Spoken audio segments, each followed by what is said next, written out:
Hey everyone, how you doing? I want to talk about bullying today. My family and I, we just moved into a new school district. My boy is in middle school, and for those of you who don't have middle school, and maybe it's called junior high where you are, the way how I recall middle school was that you had elementary school, middle school, which was something like Lord of the Flies, no rules, burning trash cans in the hallways, minimal parental supervision, something like that. And then you had high school. So we just moved into this new school district. Will's the new kid in middle school, and he was being bullied. He was being bullied by another kid in a science class, and this kid was kicking Will, underneath the table, So he felt, and much like many other victims of bullying, he felt kind of awkward about it. But he did talk to his mom, my wife, about the situation. And I sat Will down, and I let him know a couple of things. One is that, of course, it wasn't his fault that he was being bullied by this kid. And two, that we were going to put an end to it because bullying is an intolerable situation for anyone at any time, at any place. And I told him the best thing you can do is to work through the system that they have in school. Because the school that he is at, they have a very rigid anti-bullying policy. Every day after the Pledge of Allegiance, they will actually recite the anti-bullying policy, and it's a significant policy. It's the pledge for tolerance that the school has, and they say it, like I said, every day after the Pledge of Allegiance.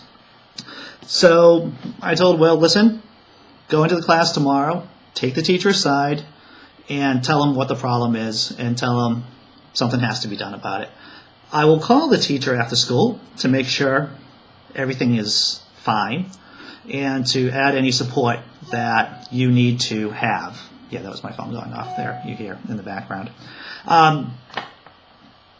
So I did call the school after my boy came home and left a voicemail message for the person.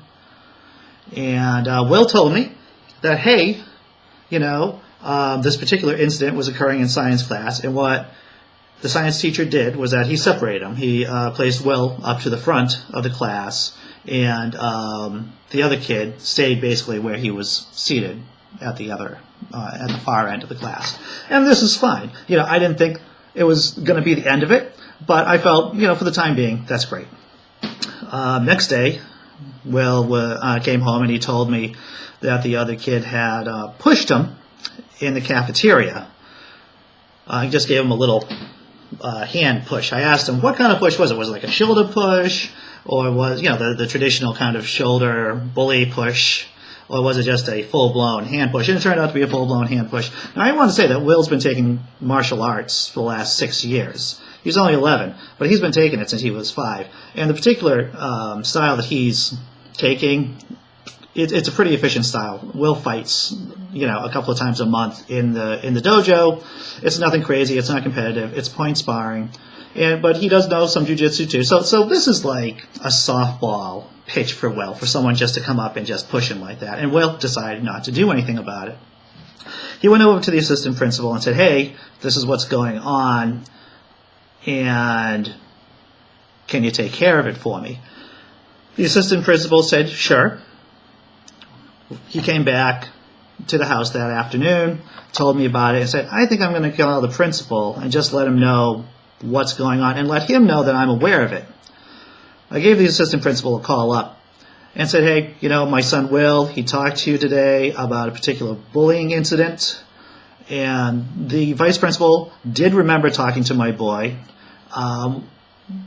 Wasn't going to do anything about it only because he had 8 or 9 kids talking to him at the same time, and he had forgotten about that particular incident. So I felt good that by calling him and refreshing his mind about the problem, that he was, the vice principal said that he was definitely going to sit the kid down the next day, read him the riot act, call up the kid's parents to resolve the problem." So next day, Will comes back from school, and he said that this kid got called down to the office, to the vice principal's office, and then later on, during lunch, the kid came over to him and said, hey, let's do a truce. Because I guess when bullies decide to stop bullying, they need to feel like the other person was somehow involved in it willingly. He told my boy, hey, let's call a truce to this me bullying you. And I guess they shook on it. That's what Will said. And we haven't had any problems from the bully since then. It's been about 2 weeks. I wanted to wait making this video until everything shook down. I guess the bully in question has seen the error of his ways, or maybe he's just gone on to another kid to bully, because that's what bullies like to do. They like to pick on the soft targets, the kids that don't stand up for themselves, or don't have parental support, or don't have the support of the teachers and the faculty at the school. Well, I hope this has helped. I hope this has helped any of you who have kids who are going through some kind of bullying situation. Under normal circumstances, I recommend people to get everything in writing, to write letters to the faculty. But we were able to resolve the whole situation within a few days without having to get into it too hard with the team at the school, which I'm very happy about. Thanks for listening. This is Andrew Hall. See you next time.